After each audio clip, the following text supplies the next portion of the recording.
She used me for financial security while cheating. So I exposed her and canceled the wedding.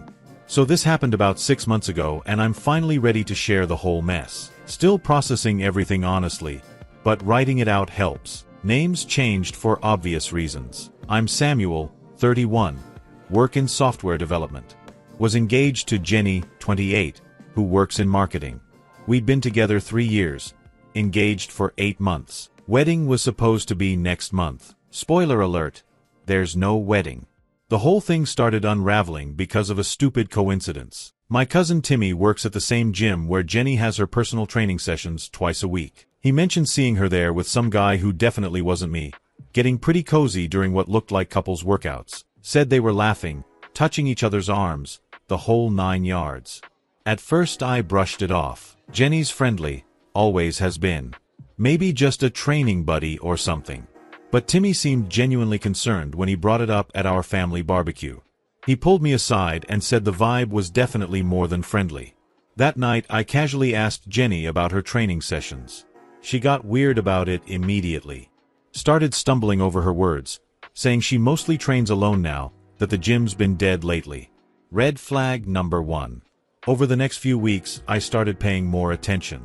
Little things that hadn't registered before suddenly seemed significant. She'd gotten secretive about her phone, taking it to the bathroom, sleeping with it face down.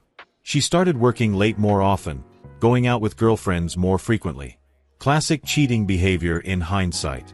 The breaking point came when she left her laptop open while she was in the shower. I wasn't snooping, just moved it to plug in my phone charger, and a Facebook message notification popped up. From someone named Max with a heart emoji. The preview showed enough. Can't wait to see you tomorrow, baby. My stomach dropped. I knew I shouldn't, but I opened it. Months of messages. Flirting, planning meetups, talking about how much they missed each other.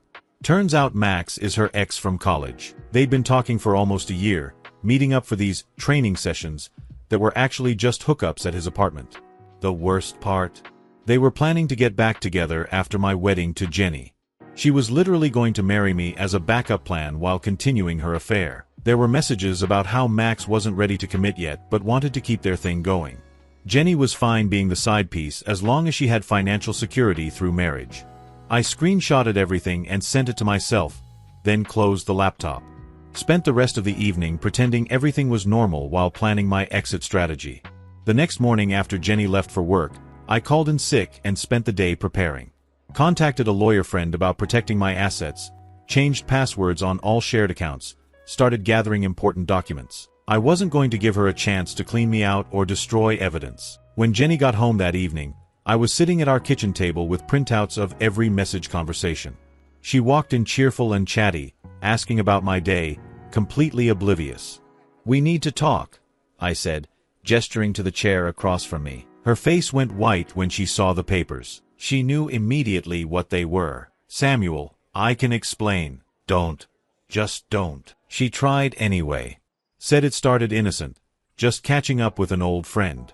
That it didn't mean anything, Max was manipulating her, she got caught up in nostalgia. All the usual cheater excuses.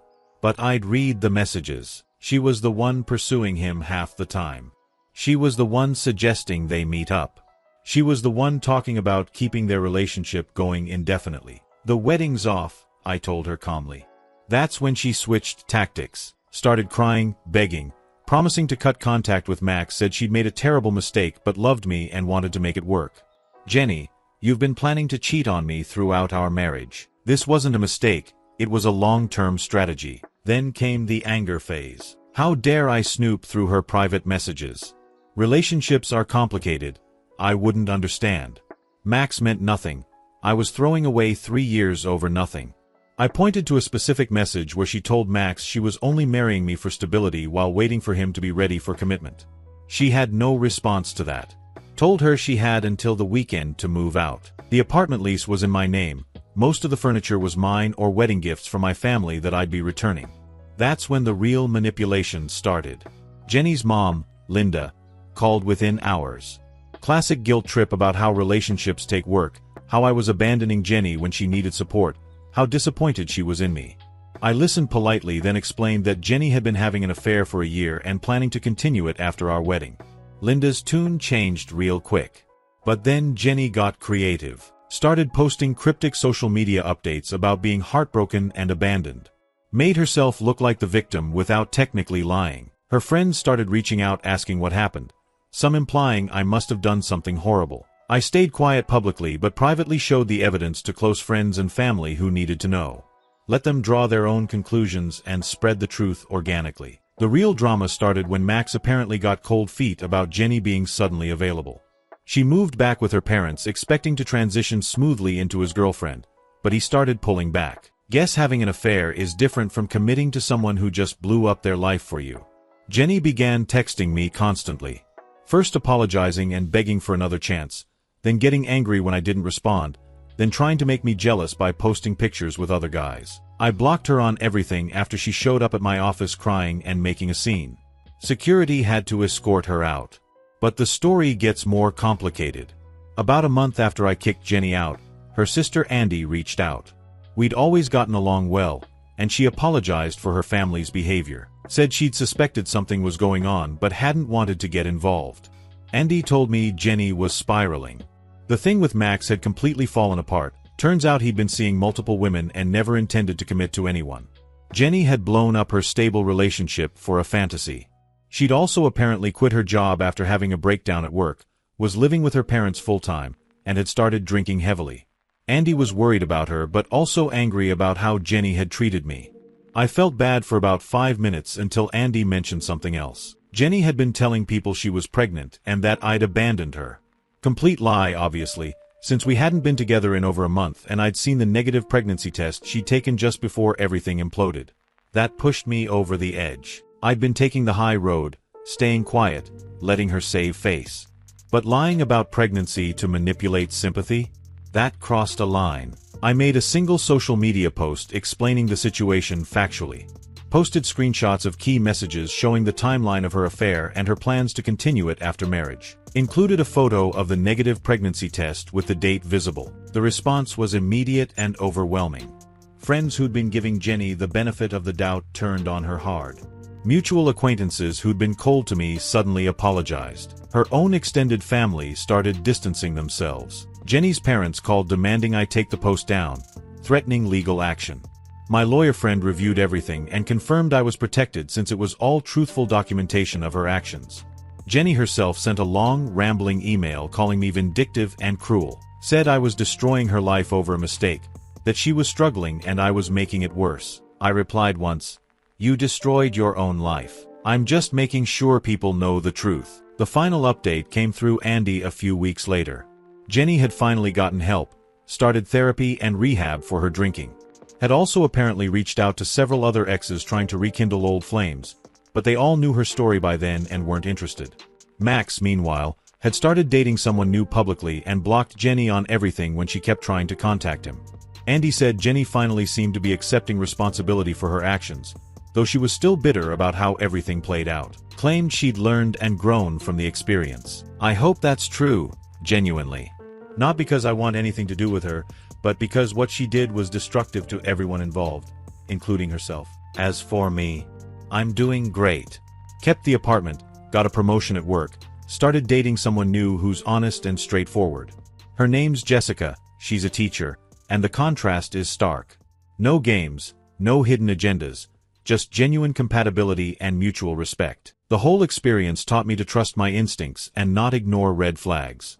Looking back, there were signs throughout our relationship that Jenny was manipulative and dishonest. I'd rationalized them away because I was in love and wanted things to work. Also learned the value of having good friends and family.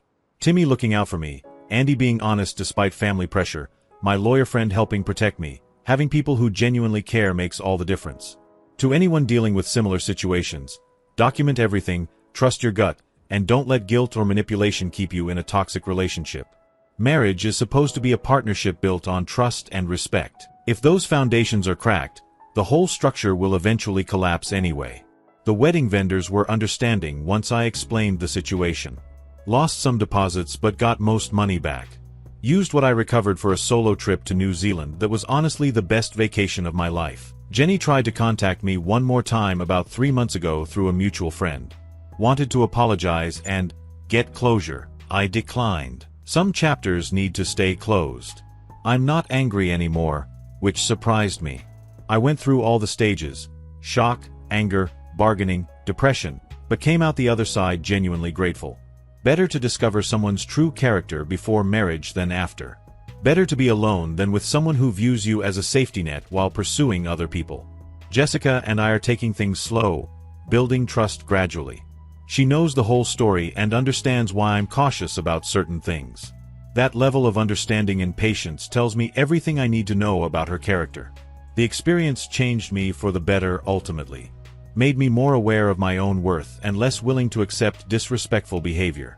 Jenny did me a favor by showing her true colors when she did. Some people have asked if I'd ever consider reconciliation if Jenny approached me genuinely.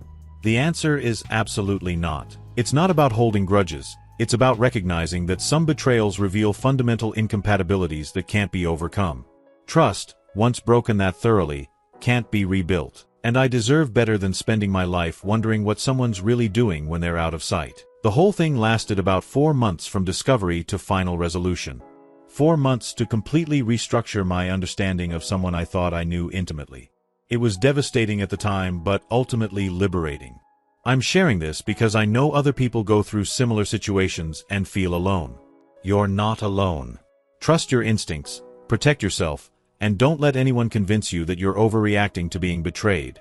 Your feelings are valid and you deserve honesty in relationships. Also, shout out to Timmy for having my back and Andy for choosing honesty over family loyalty. Good people make difficult situations bearable. The silver lining is that I'm now with someone who makes me realize what I was settling for before. Jessica and I have open communication, shared values, and genuine mutual respect. Simple things like her leaving her phone around without worry, being excited to tell me about her day, introducing me proudly to her friends and family. These should be normal relationship behaviors, but they felt revolutionary after years with Jenny. My advice to anyone reading this: pay attention to how your partner treats service workers, handles conflict, responds when caught in small lies, and talks about their exes. These seemingly minor things reveal character in ways that grand romantic gestures never will. Jenny was charming and exciting, great at big romantic displays. But she was also selfish, dishonest, and manipulative in small daily interactions. I ignored the small stuff because of the big stuff, which was a mistake. Jessica is consistent, kind, honest, and respectful in both big and small moments. That consistency is what real love looks like, not the dramatic highs and lows I mistook for passion before. One last thing, if you're the friend or family member of someone in a situation like this, speak up. Timmy saved me months or years of additional pain by mentioning what he saw. It's uncomfortable to get involved, but real friends protect each other. That's my story. Thanks for reading this novel-length post. Writing it out has been therapeutic, and hopefully it helps someone else recognize their own situation or feel less alone in dealing with betrayal. Life's good now. Really good. Sometimes the worst things that happen to you turn out to be blessings in disguise. Oh, and one final update that I almost forgot. Jenny apparently tried to contact Max's new girlfriend to warn her about him. Backfired spectacularly when the girlfriend told Max, who then shared Jenny's messages with mutual friends. Pretty much burned her last bridge with that friend group. Andy says Jenny's doing better in therapy but still hasn't fully accepted that her actions had consequences. Still tends to blame others for her problems. Some people change, others just get better at hiding who they really are. Either way, not my problem anymore. My focus is on building something real with someone who deserves it. Thanks again for reading, Reddit. Sometimes you need to share your story with strangers to fully process it. This community has been therapeutic in ways I didn't expect.